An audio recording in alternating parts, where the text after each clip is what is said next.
Quiero hablarles del más poderoso calmante del dolor y la inflamación crónica 100% natural, Simax, compuesto por cúrcuma, extracto de hojas de olivo, romero y semillas de uva.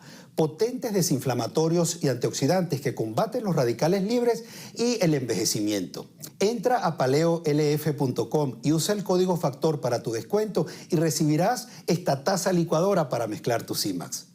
Y recuerda, Simax es protección total contra todo tipo de virus.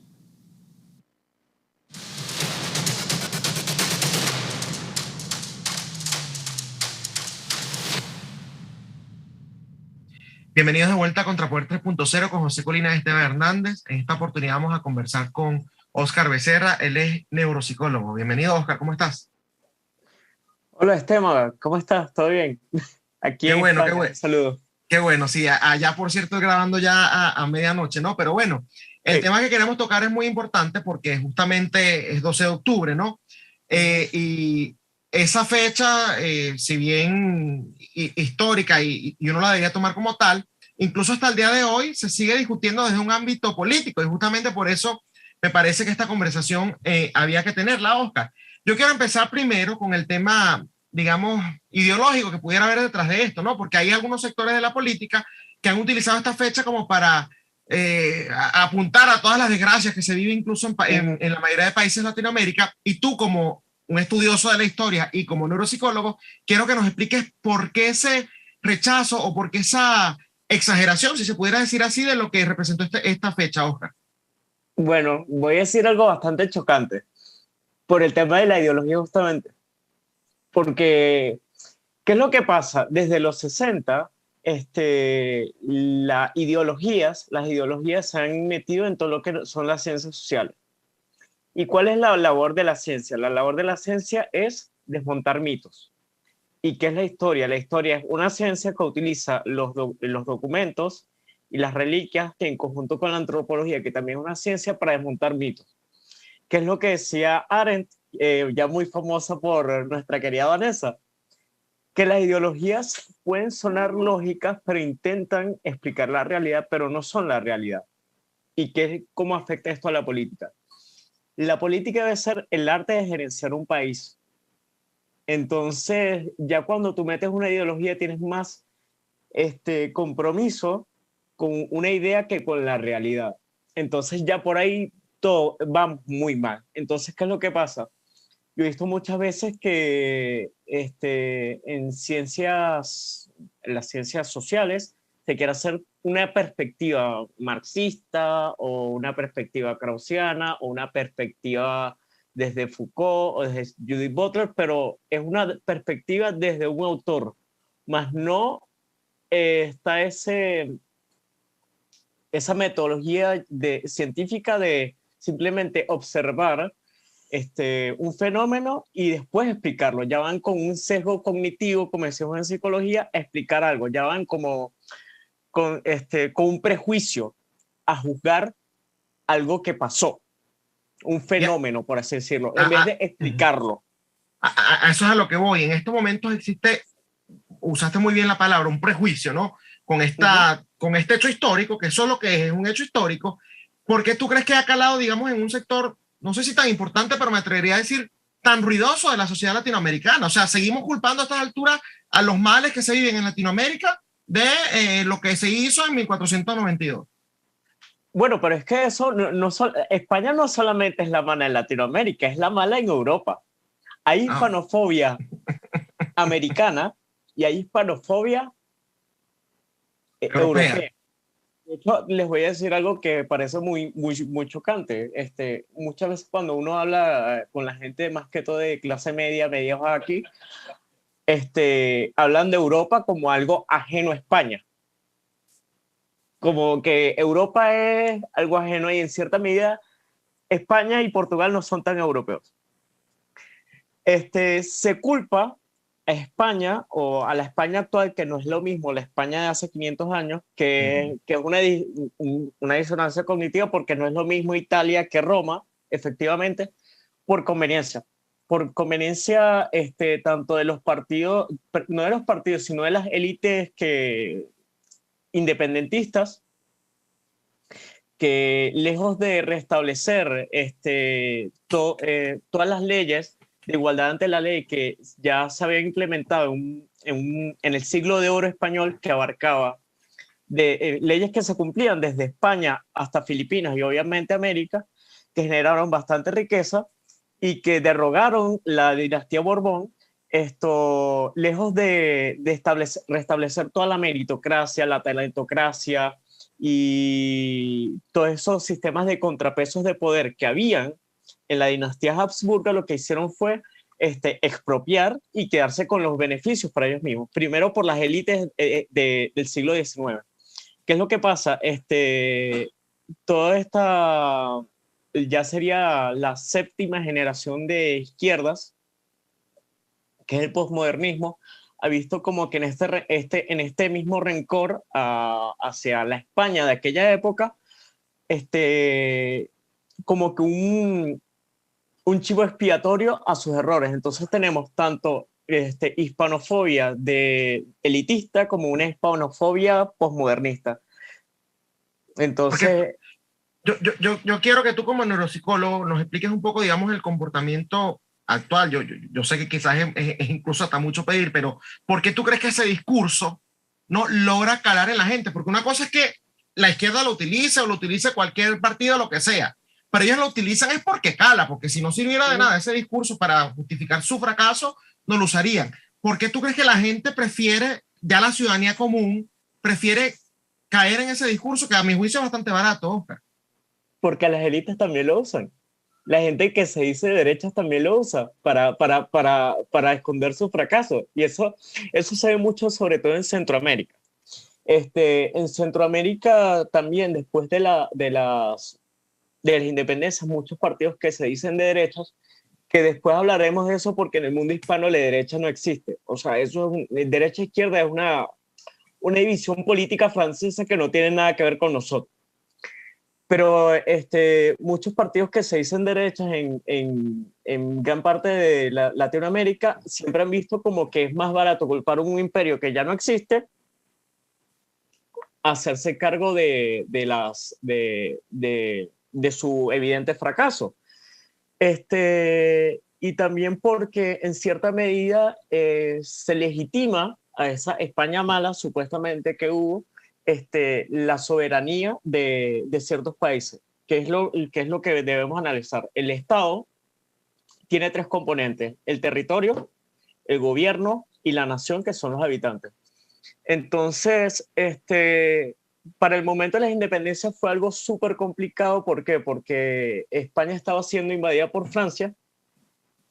La dinastía Borbón no se defendió. La guerra de independencia de España fue una guerra de guerrillas, efectivamente, porque el ejército no actuó, o sea, actuó fue la población civil. Entonces, ¿cuál es el cambio que hubo allí? Se pasó de ser el soberano, el rey, a llamarse la nación española, incluidos americanos y filipinos, nación. O sea, los nacidos, negros, indígenas, españoles peninsulares, filipinos, los mulatos, pardos, ahora eran los soberanos, y el rey de la dinastía Borbón de aquella época, de ahí en adelante iba a ser un crimen decir que el rey era soberano. Pero ¿qué es lo que pasa? Las élites criollas en Latinoamérica que vieron este vacío de autoridad de parte del rey, vieron como su oportunidad para quedarse con un pedazo de tierra, o sea, con un pedazo del territorio, e instalar ellos su propio estado. Entonces ya desde el nacimiento de nuestras repúblicas tenemos ese vicio de culpar a ese imperio que era malo, que yo no sé qué, que había explotado Nuestros las recursos, colonias. nuestra riqueza, sí. Sí, claro, pero ¿qué es lo que pasa? Ahí es donde viene la historia como ciencia. Cuando, si tú estudias los 200 años antes de la independencia, sobre todo el siglo de oro español, te das cuenta que México, que para la época era Nueva España, era 4 veces más rico que España territorial. Te das cuenta que Colombia era un una provincia, no éramos colonias, éramos provincias, ya te voy a explicar por qué, donde habían indígenas ricos. Y de hecho, en 1781 hay una revuelta en contra de los Borbones, ni siquiera contra España, contra la dinastía Borbón, porque hubo una subida de impuestos que afectaba a los estratos más vulnerables, incluidos los negros libres. Entonces, pasa ahora. claro, entonces, en esa incapacidad de los Borbones de gestionar un imperio, fue el germen de nuestras independencias. No fue un problema étnico como lo quieren vender, no fue un problema racial ni de estamento, sino un problema de cambio de dinastía. ¿Qué es lo que pasa?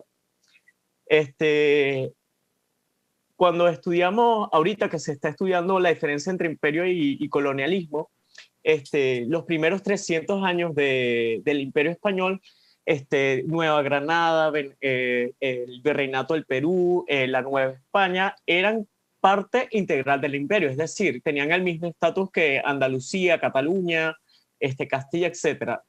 Un americano o un filipino eran tan súbditos de la corona, en términos modernos sería ciudadano, como cualquier otra persona. ¿Qué es lo que pasa con otros imperios? El inglés, el belga, todo eso. Un hindú no era un súbdito de la corona. No podía tener, en términos modernos, un pasaporte inglés. Un venezolano, un colombiano para la época sí.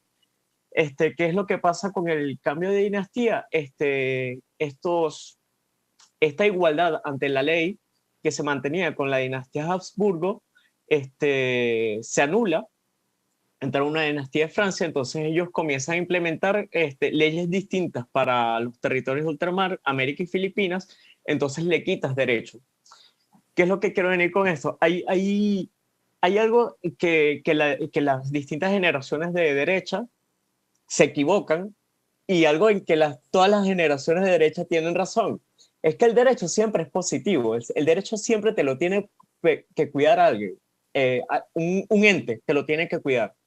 Por ejemplo, la creación del Estado de Israel. El Estado de Israel fue criado por gente de izquierdas, porque ellos sabían que como ningún gobierno protegió a los judíos, fue relativamente fácil exterminar 6 millones de personas que no tenían una patria que los protegiera.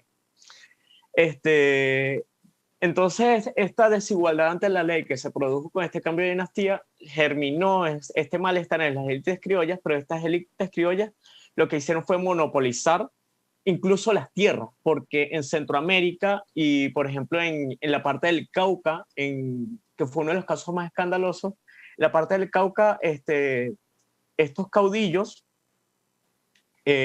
monopolizaron, que eran más o menos el 3% de la población, expropiaron, no sé si a muchos nos suena, las tierras de los indígenas.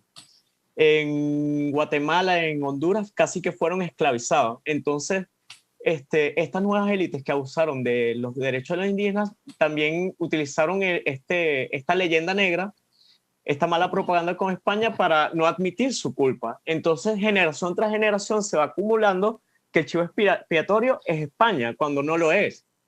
Fíjate que yo te estoy escuchando y hay un argumento que yo he escuchado mucho, sobre todo, yo sé que tú me vas a decir, porque esto hasta lo hemos discutido por privado, que el tema, y ya lo dijiste, que acá no hay derechas e izquierdas en el sentido como se conocen, ¿no? Pero acá vamos a marcarnos en cómo lo conoce la gente, por favor, para no complicarnos tanto, ¿no?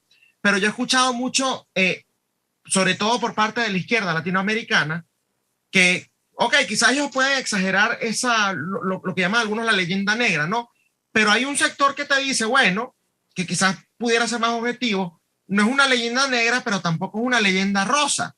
Es decir, no todo es tan bonito como quizás suena, ¿no? Entonces yo quiero que también nos enfoquemos allí. O sea, realmente pudiera existir algún argumento para desestimar o para estas alturas seguir culpando a eso, al 12 de octubre, ¿no? De 1492, de lo que pasa ahora. ¿Realmente se cometieron una cantidad de abusos que evitaron nuestro desarrollo? ¿O realmente todos esos argumentos hay que desestimarlos, a pesar de que, bueno, sí hubo abusos, como evidentemente los puede haber en cualquier hay que desestimarlos, es que no tienen sentido. ¿qué es lo que pasa cuál es el problema de la derecha en Latinoamérica? Tú vienes al programa de la derecha a referirte así. Mira, yo soy una persona que investiga, o sea, yo no tengo carrera política, me puedo dar ese lujo. Te estoy bromeando, te estoy bromeando. No, pero ¿cuál es el tema de la derecha? Que la derecha, hay un sector que sigue repitiendo la de derecha, que España es mala, y es la derecha evangélica. No, porque como el catolicismo se expandió gracias a España, y no vamos a venir con estos cuentos, también es un abono fértil para que voten a partidos de derecha evangélicos. Entonces, a mí lo que me duele, yo que no soy católico, ni judío, ni musulmán, para que no vengan con ningún argumento religioso, es que la derecha, la gente católica ha dejado que le pasen por encima. O sea, todos los pueblos católicos se han comido esa propaganda de que son inferiores moralmente a los protestantes, que es mentira. Yo no quería irme por esa vía porque obviamente estamos claro, pero es que ambos bandos utilizan la pero es que no me quería ir negra. por esa vía, pero me voy a meter por allí. ¿Por qué tú crees que eso ha calado de esa inferioridad del catolicismo, Oscar? O sea, ¿por qué tú crees que se lo han creído? Porque es lo que estás diciendo. ¿Por qué han convencido a los católicos o por qué se han dejado pisotear, por así decirlo? Porque, bueno, ese es un error que tiene España, tiene Venezuela, la palabra diálogo. Porque creemos que con diálogo se puede solucionar todo, y hay gente que no quiere diálogo, hay gente que te quiere destruir simple y llanamente. Pasó con el luteranismo, que en realidad fue una revolución, el paso de la propiedad de unas manos a otras en el norte de Alemania. Lo estamos viviendo aquí en España con la gente del PSOE, la gente de la izquierda nacional, que está pactando con gente independentista que quiere robarle un pedazo del territorio a la nación. O sea, no somos conscientes que hay gente que lo que quiere es robar, lo que quiere es quitar. En cuanto a América, no hubo un robo, sino tal vez no existe la palabra para definir lo que pasó en América. ¿Por qué? Porque el imperio se expandió, los indígenas pasaron a ser súbditos, o sea, gente igual a un canario o a un asturiano, todo eso.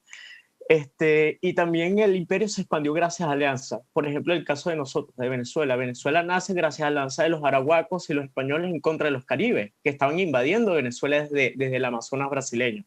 México nace de la alianza de los tlaxcaltecas contra los aztecas. Entonces, obviamente hay pueblos nativos y vienen estos pueblos de Europa que se alían y nacen nuevos pueblos. Y eso es algo interesante de los imperios, que no hacen los colonialismos, que crean nuevos pueblos. O sea, nació el pueblo oriental en Venezuela, nació el pueblo paisa en Colombia, nació la cultura gaucha o gaucha en Argentina. No tenemos para nada que quejarnos, porque por ejemplo, si tú ves el arte barroco de México, es muy superior al que tú ves en la propia península española. Entonces, una sociedad que saquee, yo les pregunto a ustedes, una sociedad que se dedique a saquear, ves esas muestras de arte, de arquitectura, funda universidades en territorios de ultramar. O sea, España, el Imperio Español fundó más de casi 30 universidades entre Filipinas y América, cuando Portugal no lo hizo, y no lo hizo Inglaterra, no lo hizo Holanda. O sea, ¿ustedes creen que un territorio que se dedique a saquear funda centros de difusión y de investigación? O sea, eso no tiene ninguna lógica, ningún sentido. Fíjate que con todo eso, creo que parte de la respuesta moderna, y acá sí me quedo con el tema de la izquierda, ¿no? Ha sido, Oscar, lo que han llamado ahora el indigenismo. Sí. Ya me dirás tú si está relacionado o no, pero yo quiero que también nos expliques un poco sobre esa nueva tendencia, que yo creo que se afianzó más justamente con Hugo Chávez, con esa alianza que hizo con Evo Morales en Bolivia, ¿no? Y empezó a surgir eso, así como existe feminismo, como existen otras corrientes, nació ese indigenismo. Explícanos de qué se trata Y explícanos si realmente tiene relación con esto que estamos conversando hoy, Oscar. Bueno, el indigenismo en Latinoamérica surge porque del mito del genocidio en Latinoamérica. Es un mito. Si tú ves el ADN, tanto por el cromosoma Y como el ADN mitocondrial, hay mucha carga nativa en todos los territorios de Latinoamérica. Entonces, donde hay un genocidio, porque o sea, no es lógico que haya tanto cromosoma Y indígena, Y, y tanto ADN mitocondrial indígena. Por ejemplo, en el caso de Argentina, que es uno de los países más europeos de Latinoamérica, se hizo una investigación en la Universidad de Córdoba a principios de la década pasada y se detectó que el 60% del ADN mitocondrial, que es por vía materna, de los argentinos, es indígena. O sea, no hubo un genocidio como tal. Y cuando tú ves el análisis demográfico de muchos países de Latinoamérica, hay países que son mayoritariamente mestizos indígenas, entonces eso no concuerdan los datos. ¿Qué es lo que pasa con el indigenismo? La séptima generación de izquierda, que es la izquierda indefinida, dice que las problemáticas, no existen las fronteras, que las problemáticas son universales. Por ejemplo, el feminismo. El feminismo no toma en cuenta actual, no toma en cuenta que no es lo mismo los derechos de la situación de las mujeres en España, que en Arabia, que en otros lados. Entonces, este indigenismo tiene su razón de ser, tiene su origen más que todo en los países anglosajones, donde sí hubo un genocidio evidente, porque para la muestra, los anglosajones en sus territorios no contaban los indios porque para ellos no eran seres humanos. De hecho, en los países anglosajones no hubo mestizaje porque para los pueblos anglosajones mezclarse siempre ha sido casi que pecaminoso. Incluso aquí en la misma Europa, cuando los anglosajones invadieron Irlanda, había prohibición de que los anglosajones se mezclaran con los irlandeses. Imagínate el nivel de racismo de esta gente. Entonces, ¿qué pasa? Esta izquierda indefinida, al no tomar en cuenta la historia, la situación de ciertos grupos que varía de territorio en territorio, y es cuando vamos a la cierta razón que tiene la izquierda, que los derechos te los protege alguien, te los protege alguien, o sea, tiene que haber un ente que diga, ajá, o sea, tú no puedes maltratar a fulano. No ha tomado en cuenta de que las leyes imperiales de la época de los Habsburgo protegieron a los indígenas. Te voy a leer un pedazo de algo una ley que promulgó Isabel la Católica, para que veas la indefinición de la izquierda. Cásese españoles con indias e indios con españoles, que son legítimos y recomendables, porque los indios son vasallos libres de la corona española. No consientan ni den lugar que los indios reciban agravio alguno de las personas y sus bienes. Más manden que sean bien y justamente tratados. Entonces, esta gente de la izquierda indefinida cree que todas las monarquías son iguales, todas las expansiones imperiales fueron iguales, cuando no. Esta gente lo que no tiene es mínimo conocimiento de historia. Ojo, las intenciones no son malas, porque obviamente los indígenas han sido excluidos de muchas constituciones latinoamericanas, pero no toman en cuenta de que el culpable no es la corona española, sino es que algo moderno. Es algo moderno, efectivamente. Exactamente. Es algo moderno, efectivamente. Entonces, ¿cómo afecta hoy en día los latinoamericanos?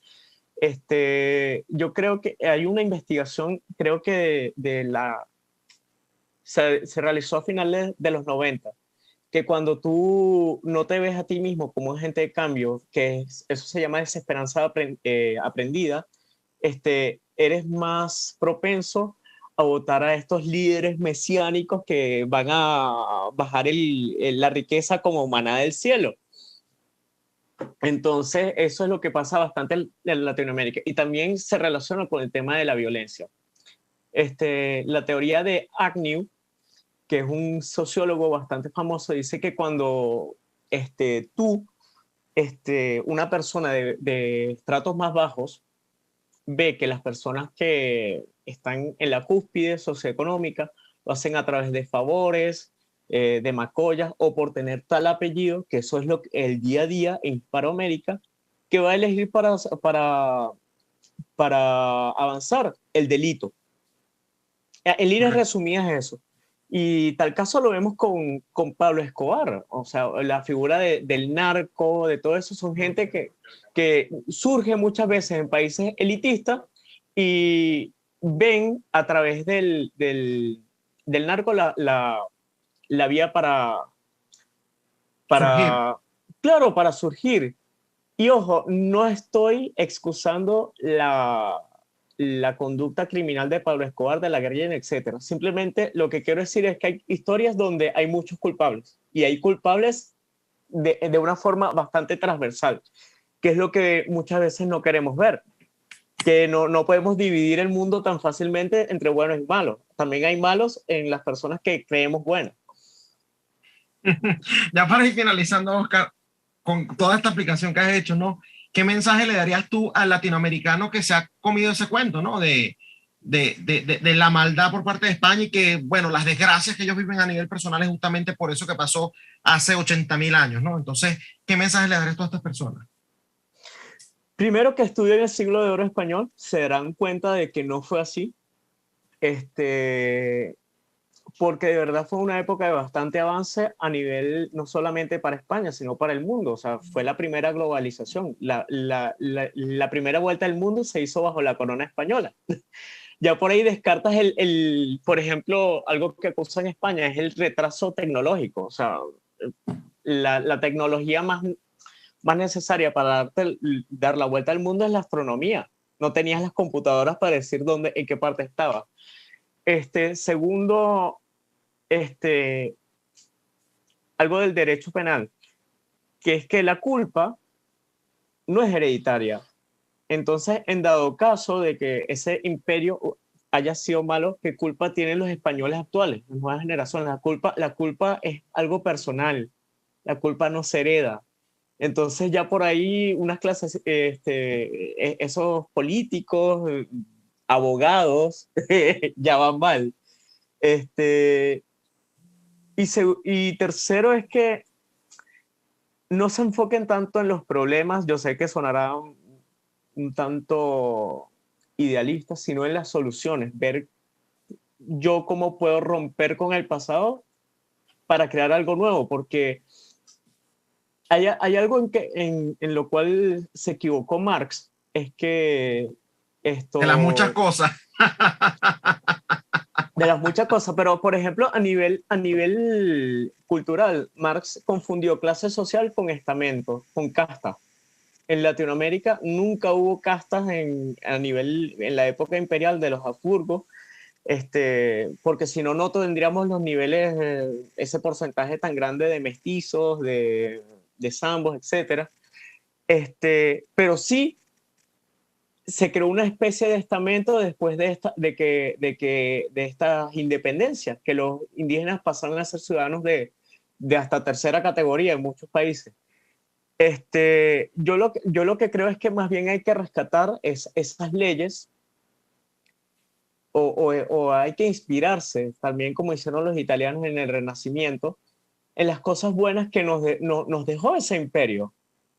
Porque mira, si ese imperio dejó, o sea, ese siglo de oro dejó una arquitectura de la cual México aún vive hoy en día gracias al turismo, Perú, literatura, tuvimos a Quevedo, a Murillo, tuvimos muchos filósofos buenos en Hispanoamérica, de los cuales por conveniencia han sido sacados del currículum educativo de muchos países de Latinoamérica para vendernos la imagen de que ser pobre es una forma, o sea, que la pobreza es una forma de ser y no es una situación en la vida. Entonces, eso es lo que diría a las nuevas generaciones.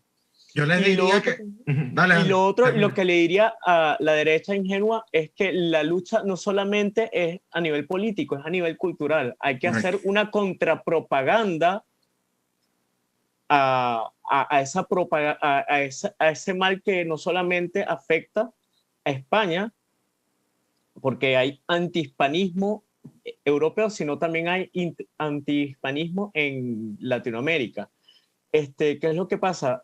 También hay como que cierto miedo de que te tachen de católico inquisidor por defender a España. Hay que perder el miedo al tabú, básicamente. Y también perder el miedo a la crítica, porque a uno lo pueden criticar, pero si uno tiene la verdad, nada te derrumba. Yo lo que les iba a decir ya para finalizar era que, bueno, si van a seguir haciendo eso, están en su derecho de quedarse en la ignorancia y de seguir promoviendo cuestiones que son mentiras, que por lo menos tengan la decencia de no hacerlo en español y que lo hagan en algún idioma nativo, ¿no? Para que demuestren. No, ya va, voy a dar un dato interesante. Ajá. La corona española más bien promovió que se catolizaran los pueblos indígenas en su lengua. Por eso, incluso en Filipinas, por eso el tagalog hoy en día es la lengua oficial. Entonces no pueden dar su mensaje ni en español ni en nativo, lo tendrán que dar en inglés. No, por lenguaje de señas, algo así. De hecho, un dato interesante, en los países con bastante, pues creo que en la Universidad de Lima, algo así, o en las universidades que estaban en Perú, se daban cátedras en quechua.